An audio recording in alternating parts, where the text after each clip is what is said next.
Okay, I love the energy. Yesterday I hadn't had any coffee at this point of the morning, and I was like, oh, I didn't get any until lunch. So I love the energy here. Are you guys ready to learn and grow and share and be vulnerable? Yes, yes, because vulnerability is where our courage comes from. You can't have courage without vulnerability. So as I hear that introduction and, having the word Paralympian next to my name or inspirational speaker next to my name is just really, really surreal for me, because I didn't used to be that woman. I was quite the opposite. As a matter of fact, if you would have asked me years ago if I'd ever be standing on this stage after losing my arm and talking about the ugliness of my life, I would have absolutely not believed it. As a matter of fact, I would have told you no. If something like that happened to me, I would commit suicide, because I lived most of my life wanting to die. So unfortunately for me, I had an upbringing that I would imagine that most of you can relate to on some level. I came from a broken home. That's not uncommon. And all the things that go along with that, when there's divorce and you're a child, you feel rejected. You feel unloved. You feel like, what did I do? Why did he leave me? What is wrong with me?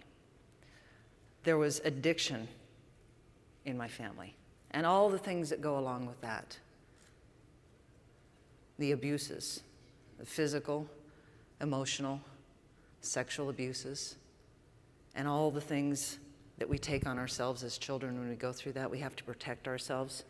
We don't know what the cause of that is. All we know is that somehow we're broken and we're not enough. And what did we do to bring this on ourselves? Why are we so of little value that we're treated that way? Why aren't we loved? Why aren't we precious? And I want to take a moment here to just honor my parents and my stepdads and the man that I thought that was my father and the man that I found out actually was my father, and my grandma and my grandpa. These were my authority figures.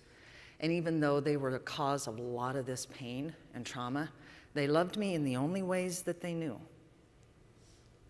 They used the only tools that they had. And unfortunately, they gave me those tools. And those were the tools that I grew up knowing how to use and how to relate to people and how to talk to myself. Because see, when you're little, by the time you're about 10 years old, you've developed 80% of your belief system. 80%. But you don't have context. I didn't, as a little girl, have context to put in any meaning to all of the trauma and abuses and rejection and neglect, other than that it was somehow my fault. So I built this fortress. I had to protect myself.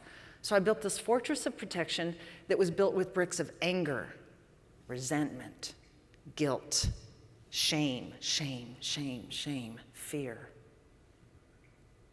And I walked into my adult life living in that fortress. And unfortunately, I carried those tools and those belief systems with me, and I passed them on to my kids. Not all of them, but I was doing the best that I knew how to do. I was using the only tools I knew how to use. And I started repeating my family's life history. Divorces, abuse. I stand up here as somebody who has broken absolutely every one of the 10 commandments multiple times, and some of them that probably should have been commandments. I'm not up here a perfect person, and I was headed down a road of destruction. So on October 8th, 2010, my life on the surface looked like I had everything. I had 2 beautiful daughters. I had been working for the Department of the Army for 12 years, had been selected for a new unit that the Department of Defense was putting together and building it from the ground up, and we were getting ready to go to Afghanistan. Now, I had volunteered to apply for this job. It wasn't just something that they made me do. I actually wanted to go to Afghanistan, because even though on the surface my life looked great, I knew in my heart that going to combat had to feel better than what I was carrying around inside of me every day. Every day, I just wanted the pain to end. I just wanted to die. So I volunteered for this job, was selected. We're getting ready to train, ready to deploy to Afghanistan. And I was a newlywed, my third marriage. So I had this hot, attractive, charismatic, successful husband. I had this great new job. I had all the toys. I had the money. I had all the superficial signs of success. 2 beautiful daughters. But what nobody knew was that I hated my job. I loathed it. Getting up in the morning was just made me physically sick. There was so much corruption. My marriage was a fraud. We never even lived together. I was completely conned. I was going through a divorce before I even got used to wearing the ring.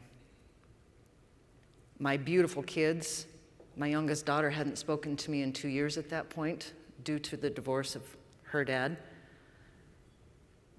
And every day again, I just wanted to die.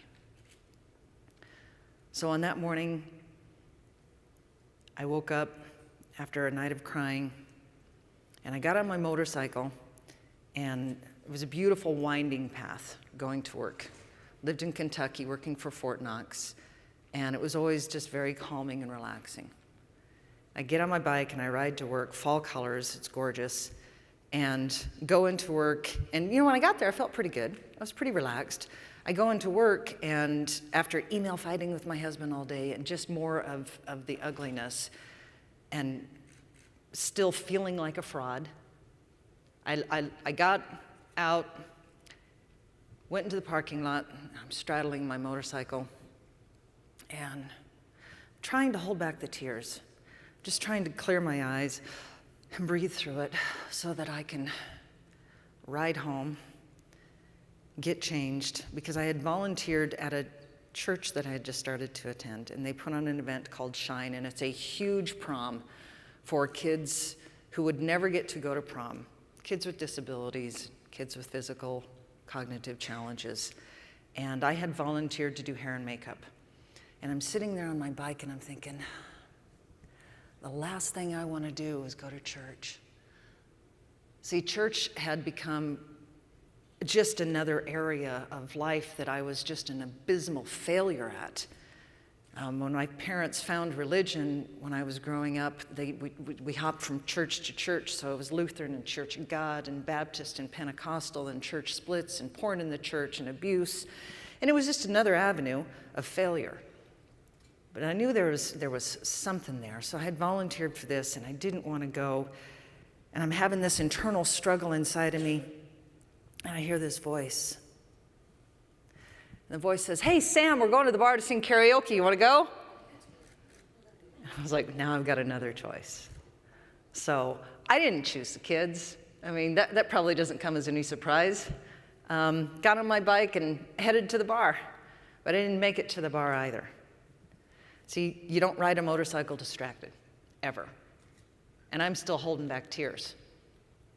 And I took a road that the tanker unit at Fort Knox drives, and the tanks are wide, and they tend to break down the edge of the asphalt.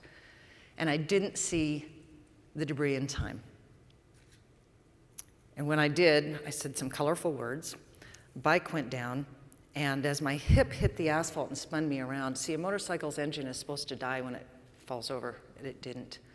Throttle got stuck, engine revved, my sleeve got cut in the drive belt, and it sucked me into the back of the motor. And as I watched, and this is where the movies actually have it accurate, I get sucked back into the back of the motor, and I'm being drugged down the asphalt, and everything is in complete silence. I hear nothing. Everything is in slow motion as the sparks of the wheel and the foot pedals and the engine scraping against the asphalt, and I'm watching my arm get ground off, and everything is in slow motion.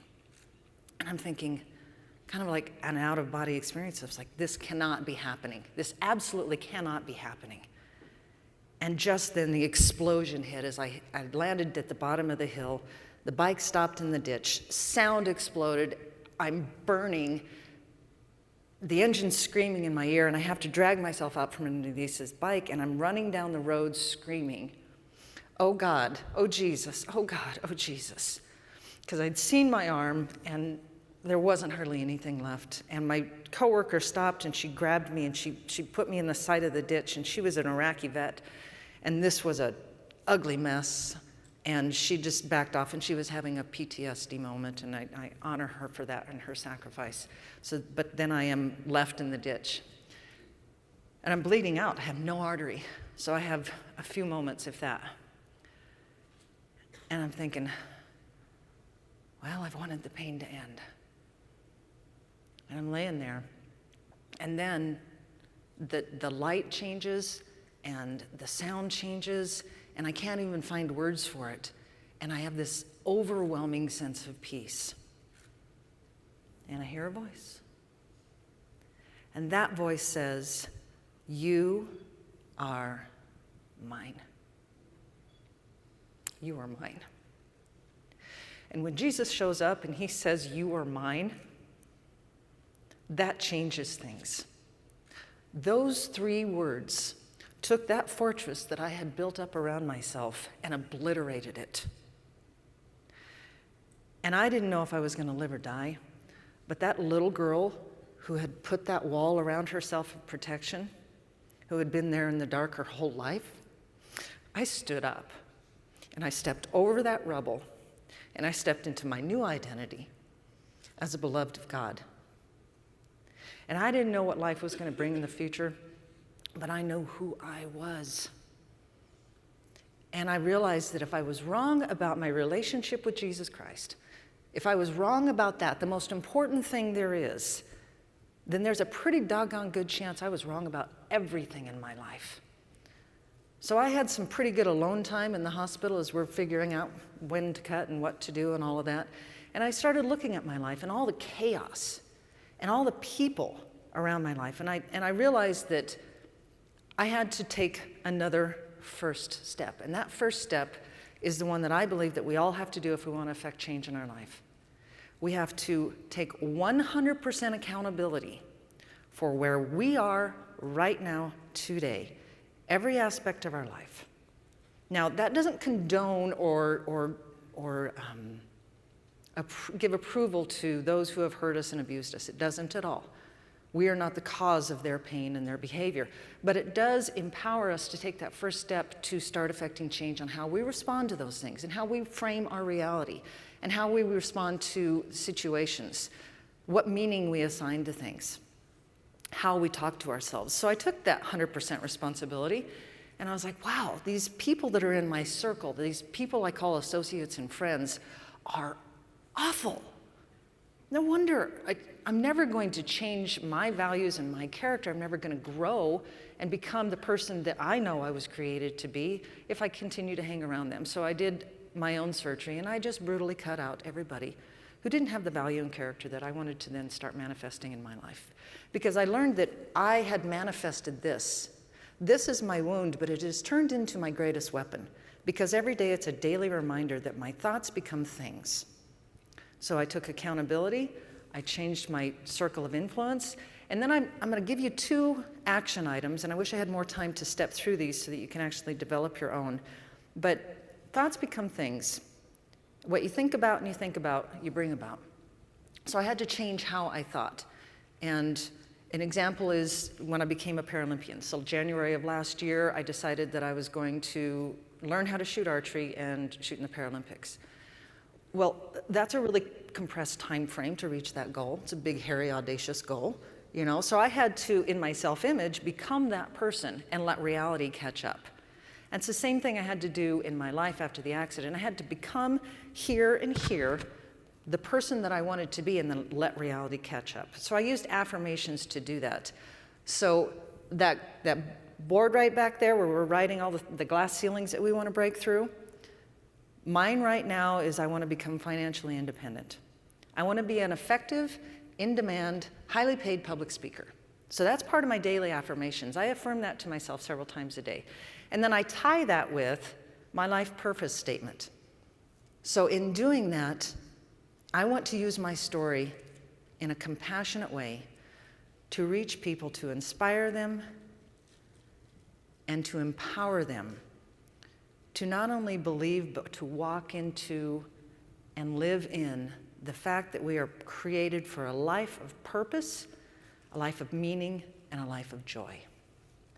So when you take your affirmations to recreate your reality, that's your passion, and you tie it to your life purpose, that's your power, that's going to get you through all the ups and downs, because it's really difficult to change yourself, because you have to get really brutally honest and vulnerable. And that takes a lot of courage. And I'll tell you what, if you want to go fast, you go alone. If you want to go far, you go together. So to do that, realize you're not alone. You've got a tribe of women here who all have the same focus in life right now, I believe, to improve themselves and to improve others. So I know that you all have wounds. This wound of mine is external. It's easy to focus on, but it's the wounds inside that are the hardest. I want to encourage you to share your wound with somebody, because that's how your wound becomes your weapon. And I would like to work with more of you if you want to find out how to write. You have a book coming out next year. It'll be published, so yes. I go into a lot more systems and tools and techniques that I used to transform my life. Simple processes, difficult to do, but they can be done. If you want to email me at Sammi, S-A-M-M-I, at sammitucker.com. Love to speak with your group, and we can actually work together to develop affirmation statements. There's certain ways that you do it, certain words that you have to use, and life purpose statements, as well as any of the other tools and techniques that you want to learn about. Because change is easy when you have a process and a system and a support system. So ladies and men, your wound is your weapon. It is. It's the most powerful thing you have. And being vulnerable is the first step to courage. So I just want to thank you for sharing your moment in time right here and letting me be a part of your tribe. You guys have been a blessing to me.